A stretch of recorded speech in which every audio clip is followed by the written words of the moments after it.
So with that said, let's go ahead and let's jump to another hard-hitting topic. So Anthony Joshua has announced that he has a new trainer. So he is expected to come back. There's been some talk about it, but I'm saying maybe early next year. They haven't said it, but he will presumably have his third trainer in the third fight so far. What do you think this says about his mindset at this point? So I don't know, because I think that any decision Anthony Joshua makes is the decision of 15 fucking people. I don't know that Anthony Joshua sits down and slams his fist on the table and says, this is what we're going to do. I think Anthony Joshua, it's like Congress. I think it's like 20 people who are in his ear, and whatever the most people say is what he does. You know, so it's tough to answer that, because I just don't believe that Anthony Joshua sits there and he makes his own decisions. I just don't. I don't think that's no matter what. If that's true, whoever his team is are some fucking idiots. I mean, you don't like Roy Jones is an excellent fighter. Excellent fighter. He was in his time. You know what I'm saying, in his prime. But as a trainer, the things that he got away with, you can't teach. You know what I'm saying? He was naturally gifted. Jones is the guy? That's official? Well, that's what they're saying. I don't know if it's official. Roy Jones, who's they're saying is going to be his new trainer. Yikes.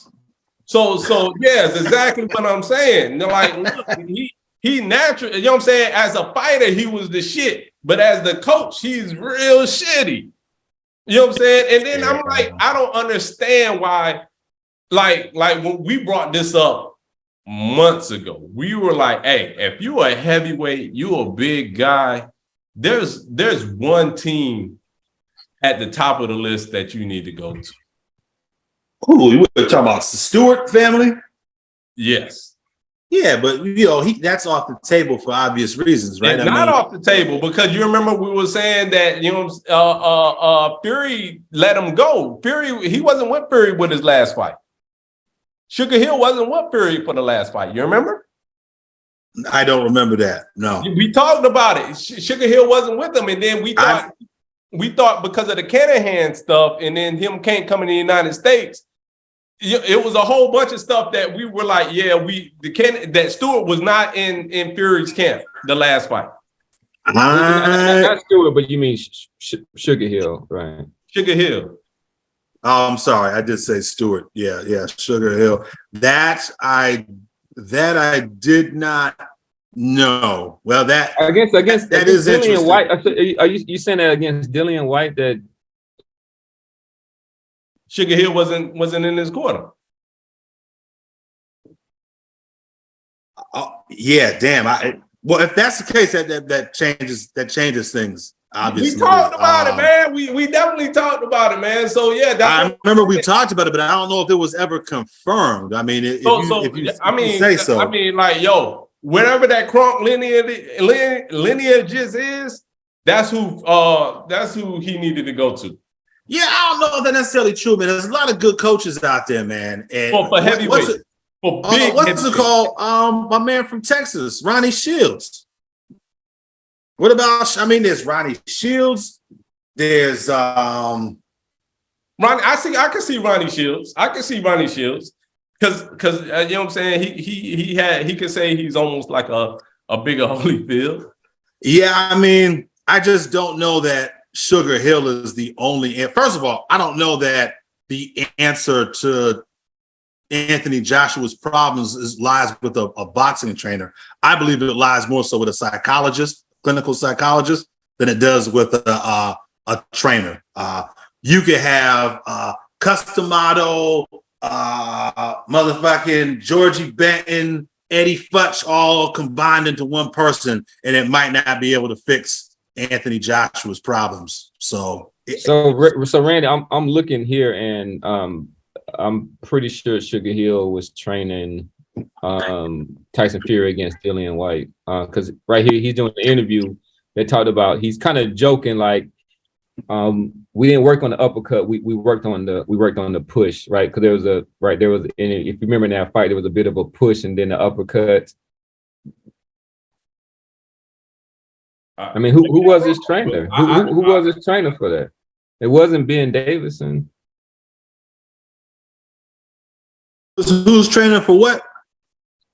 What I was saying is that Sugar Hill was, and actually his last name is Stewart, so it was no need to correct. So he was Tyson Fury's trainer when he fought Dillian White.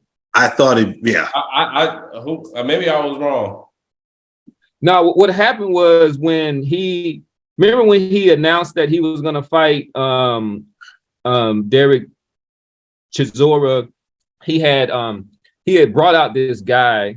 I forgot who it was, this kind of no-name guy, and was saying that this is my new trainer and such and such. But I mean, there hasn't been a fight up to that point. Yeah, so he may go into it, but from what I've known, Sugar Hill has been his trainer.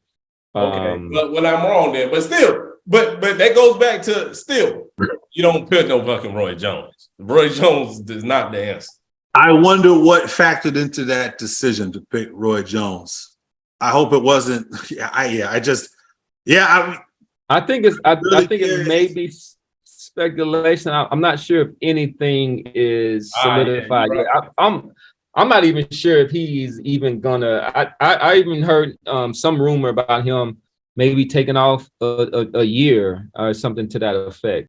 With that said, always remember to hit that like button and subscribe and keep it popping with the pundits of pugilism. This is your man, Professor Nam, signing out for the Casual Rand. Peace. In Boston, Jared. Peace. And we are out.